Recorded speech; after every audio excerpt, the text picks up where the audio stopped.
Hello friends, students और सभी बच्चों और जो भी मेरे वीडियो देखने वाले हों। आज का जो हमारा टॉपिक है वो थोड़ा डिफरेंट टॉपिक है, थोड़ा हटके टॉपिक है। ठीक है। आज जो हमारा टॉपिक है वो ये है पढ़ाई में मन कैसे लगाएं। ठीक है। क्योंकि देखो आजकल के लिए ये सबसे बड़ी लोगों के लिए सिरदर्दी बनी हुई है कि आखिर में पढ़ाई में उनका मन नहीं लगता। ठीक है। बच्चे भी कंप्लेन करते हैं कि सर पढ़ने तो बैठते हैं लेकिन पढ़ाई में मन नहीं लगता, थोड़ी देर पढ़ने के बाद लगता है पढ़ाई बिल्कुल उबाऊ सा हो जाता है। क्यों करें, क्या करें, इसका क्या मकसद है, कुछ समझ नहीं आता। और फिर ज़्यादातर बच्चे जो है वो अपना फ़ोन या तो उठा लेते हैं या लैपटॉप उठा लेते हैं और फिर पढ़ाई का सत्यानाश हो जाता है। तो इसलिए जो है वो पढ़ाई में उनका मन नहीं लगता। उनके टीचर का भी यही कंप्लेन रहता है कि ये पढ़ नहीं रहे हैं, ध्यान नहीं दे रहे हैं। तो आखिर में इन सारी चीज़ों का क्या सॉल्यूशन है? कैसे इसका हम क्या हल निकालें कि बच्चों का पढ़ाई में मन लगे, बच्चे भी फ़ोकस करें और उससे ये जो एक बहुत बड़ी प्रॉब्लम है उसको हम दूर करें और पढ़ाई में अच्छी तरीके से मन लगाकर और फ़ोकस करके और अपने करियर को अच्छा बनाएँ। तो इसी प्रॉब्लम को दूर करने के लिए आज मैंने ये वीडियो आपके लिए मैं बना रहा हूँ, जो कि आपके लिए काफ़ी यूज़फुल रहेगा और ये जो है वो आप लास्ट तक इस वीडियो को देखते रहिए, मेरे साथ बने रहिए और आपको ये चीज़ बिल्कुल कॉन्सेप्ट क्लियर होगा कि जो है वो पढ़ाई कैसे करें। मेरे ट्रिक्स अगर आप करते हैं तो 100% मैं ये बता सकता हूँ कि पढ़ाई में आपका मन लगेगा, आप अच्छे मार्क्स भी ले आओगे और फिर पढ़ाई से जो आपकी इरिटेशन है वो बिल्कुल हमेशा के लिए दूर हो जाएगी। ठीक है? तो आइए अपने उस टॉपिक पे डिस्कशन करते हैं, ठीक है?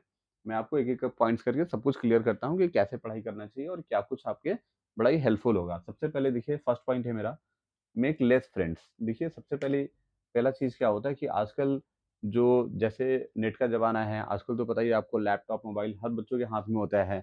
व्हाट्सएप और स्नैपचैट और बच्चे जो है वो टेलीग्राम और सब सारे चैनलों पे जो है एक-दूसरे से जुड़े हुए हैं, ठीक है? इस वजह से क्या होता है कि दोस्तों की संख्या कुछ ज़्यादा ही आजकल बन गई है। तो मेरा फर्स्ट पॉइंट ये है कि मेक लेस फ्रेंड्स जो है वो बेकार के दोस्त मत बनाइए, केवल कुछ दोस्त ही रखिए, ऐसे दोस्त रखिए जो आपके लाइफ़ के लिए यूज़फुल हों। वैसे दोस्त जो कि केवल हँसी-मज़ाक या फ़न करने वाले नहीं हों, क्योंकि फ़न करने वाले तो बहुत आपको मिल जाएँगे। वो तो रास्ते चलते हुए भी आपको मिल जाएँगे। लेकिन क्या वो दोस्त सचमुच आपके लाइफ़ के लिए काम आएँगे? वो दोस्त आपकी लाइफ़ में कुछ भी काम नहीं आने वाले हैं। वो बस ये हँसी-मज़ाक करेंगे और फिर वो निकल जाएँगे। उनकी तो ज़िंदगी खैर खराब है ही और वो आपकी भी ज़िंदगी भी वैसे ही पूरी तरीके से खराब कर देंगे। तो इसलिए केवल हँसी-मज़ाक वाले दोस्तों को मत बनाइए और उनके साथ दोस्ती थोड़ा कम कीजिए और जो है वो जितना हो सके यूज़फुल फ्रेंड बनाइए। मतलब कि ऐसा कीजिए कि जो है वो दोस्तों की संख्या थोड़ा कम रखिए, क्योंकि दोस्तों की संख्या बहुत ज़्यादा रहेगा, तो आपका बहुत सारा फ़ोन आता रहेगा, मैसेजेस आता रहेगा, आप हमेशा उसमें डिस्ट्रैक्ट होते रहिएगा, आप हमेशा उसमें डिस्टर्ब रहिएगा। आप सोचिएगा कि इस दोस्त का जवाब देना मुझे, उस फ्रेंड का क्या मैसेज आया है, बस वो आप पढ़ते रहिएगा। तो इसलिए पहला मेरा पॉइंट ये है कि दोस्तों की संख्या कम किया जाए, ठीक है? और केवल यूज़फुल जो दोस्त हैं उसे रखा जाए। सेकंड पॉइंट है try to live with the good friends. देखो गुड फ्रेंड्स और बैड फ्रेंड्स क्या होते हैं? गुड फ्रेंड्स वो होते हैं जो आपके लिए कुछ काम करें, ठीक है? ऐसे फ्रेंड्स होते हैं जो आपको सही रास्ता दिखाएँ, सही बातें बताएँ, जो आपको पढ़ाई में भी हेल्प करें और हर तरीके से आपको हेल्प करने के लिए हमेशा रेडी रहें। तो वैसे को बोलते हैं हम गुड फ्रेंड्स। आप पहले ये किसी से भी जब दोस्ती करते हैं तो पहले ये देख लीजिए कि वो जो दोस्त है आपका वो किस तरीके का है। क्योंकि आप दिन-रात उसके साथ रहते हैं तो ये तो आपको पता ही लग जाता होगा कि वो कैसा है, कैसा नहीं है। अगर आपको लग रहा है कि नहीं वो दोस्त जो है वो अच्छा नहीं है, फिर भी मैं उसके पास चला जाता हूँ या मैं उसके पास चली जाती हूँ, तो ये धीरे-धीरे करके आपका हैबिट छूटेगा, तुरंत तो ये छूटने वाला नहीं है। लेकिन उन बच्चों से वो बहुत ही मतलब खतरनाक हैं, एक तरीके से वो आपकी लाइफ़ के लिए बहुत ही खतरनाक हैं। तो उन बच्चों से दोस्ती धीरे-धीरे करके छोड़िए, अगर आपको अपने पढ़ाई में मन लगाना है, फ़ोकस करना है तो, ठीक है? क्योंकि ऐसे बच्चे खुद भी नहीं पढ़ते हैं और दूसरे बच्चे अगर पढ़ते भी हैं तो उनको भी डिस्ट्रैक्ट कर देते हैं वो। तो इसलिए उन बच्चों से जो दोस्ती करना है उसको छोड़ दीजिए। तो try to live with the good friends. तो हमें दोस्ती कैसे कैसे बच्चों से साथ करनी है? अच्छे बच्चों के साथ करनी है। ऐसे बच्चों के साथ करनी है जो कि सीरियस बच्चे हैं, जो लाइफ़ के लिए कुछ सोचते हैं, जो लाइफ़ में जिनका कुछ एम होता है। तो ऐसे बच्चों के साथ दोस्ती करेंगे तो अच्छा रहेगा, ठीक है? कि वो उससे हमारे पढ़ाई में भी वो हेल्प करेंगे। तो इस तरीके से सेकंड पॉइंट तो यही है कि try to live with the good friends. अब हम चलते हैं अपने थर्ड पॉइंट की तरफ। थर्ड पॉइंट ये है कि keep away from phones, laptops while study. देखो ज़्यादातर बच्चे क्या करते हैं कि फ़ोन को साइड में रख लेते हैं और फिर पढ़ाई शुरू करते हैं। वो सोचते हैं कि अगर जो है वो कुछ नहीं समझ आया तो हम यूट्यूब वीडियो निकाल देंगे। लेकिन इस चक्कर में क्या होता है कि यूट्यूब वीडियो एक निकालते हैं, फिर तब से उनके किसी फ्रेंड का मैसेज आ जाता है उसपे, फिर वो उसको पढ़ने लग जाते हैं, फिर ग्रुप में घुस जाते हैं, फिर वहाँ मैसेजिंग करने लगते हैं। तो इस तरह से उनका सारा टाइम चौपट हो जाता है। अंत में पता लगता है कि जहाँ पहले थे वहीं अभी भी हैं और पढ़ाई कुछ हुआ नहीं, शरीर भी थक गया, आँखें भी थक गई, सब कुछ हो गया लेकिन पढ़ाई नहीं हुआ। अंत तक बात वहीं की वहीं रह जाती है। तो इससे अच्छा ये है कि keep away from phones and laptops. मतलब फ़ोन और लैपटॉप को या तो आप बिल्कुल ऑफ कर दीजिए, बंद कर दीजिए और नहीं तो जितने देर आप पढ़ाई कर रहे हैं उसको दूर रख दीजिए। ऐसी जगह पे रख दीजिए या अपने पेरेंट्स को दे दीजिए कि वो आपके टच के बाहर हो, ताकि आपको भी पता हो कि अभी मुझे फ़ोन और लैपटॉप नहीं मिलेगा, अब मेरा पूरा ध्यान किस पे होना चाहिए, तो बुक के ऊपर होना चाहिए, ठीक है?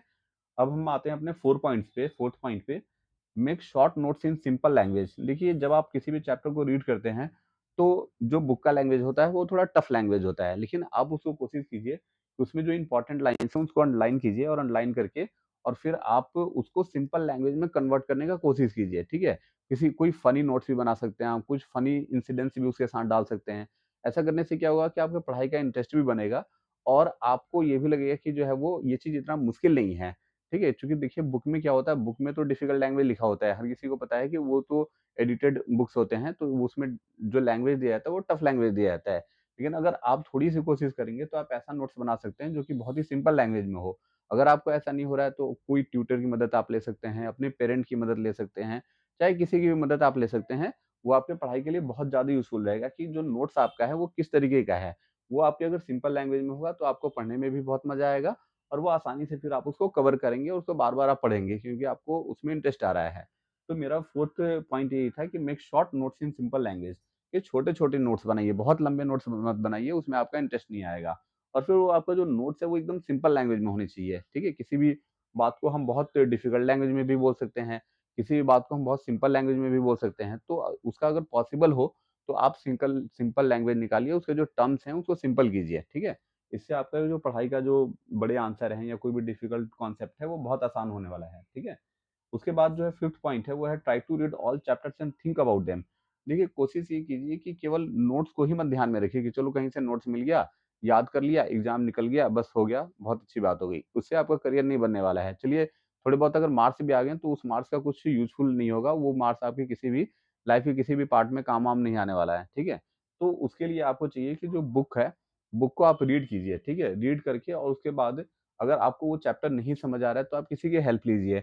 उसे समझने का कोशिश कीजिए, कोई ट्यूटर आप रख सकते हैं, पेरेंट्स से पूछ सकते हैं या किसी से भी जो भी आपको लगता है कि जो बहुत अच्छे तरीके से आपको बता सकते हैं, उनकी आप हेल्प ले लीजिए और उनकी हेल्प से जो है उस चैप्टर को आप सिम्प्लीफाई कीजिए, जैसे भी हो सकता है उसको सिम्प्लीफाई कीजिए, उसको try to understand its meaning, उसका मीनिंग समझने की कोशिश कीजिए कि आखिर में इसमें क्या चीज़ है।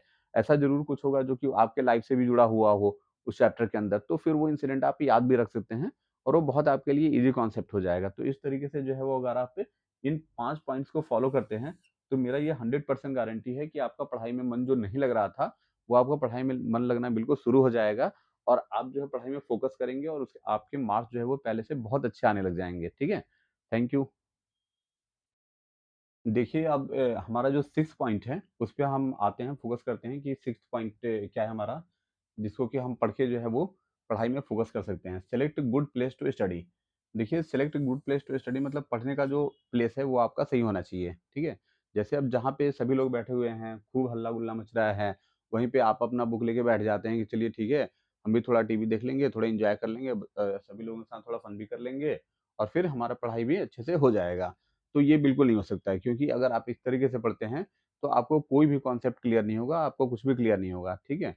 तो आपका जो प्लेस ऑफ स्टडी है, वो बहुत इम्पोर्टेंट चीज़ है, क्योंकि जो प्लेस ऑफ स्टडी है, वो आपको डिसाइड करता है कि आपका पढ़ाई होगा या नहीं होगा।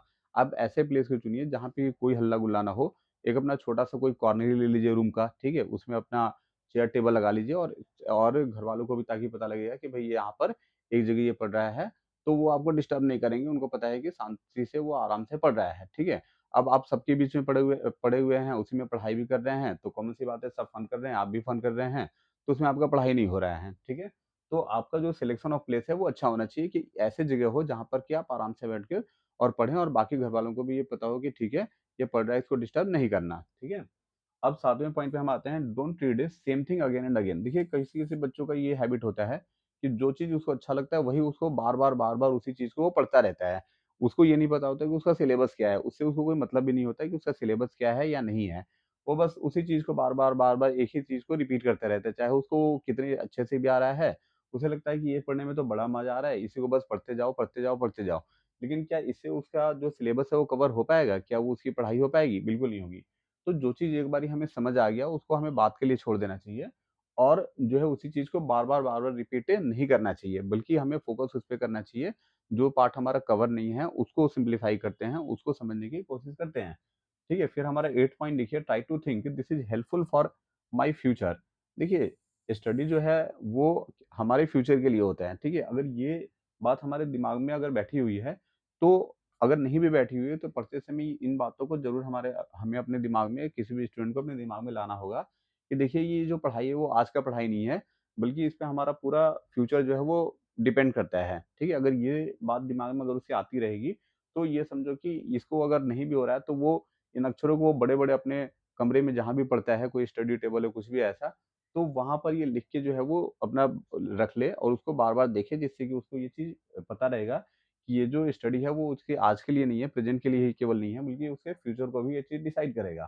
ठीक है? ताकि उसका पढ़ने में वो मन लगेगा, उसको पता लग जाएगा, अगर वो नहीं पढ़ता, फ़ोकस नहीं करता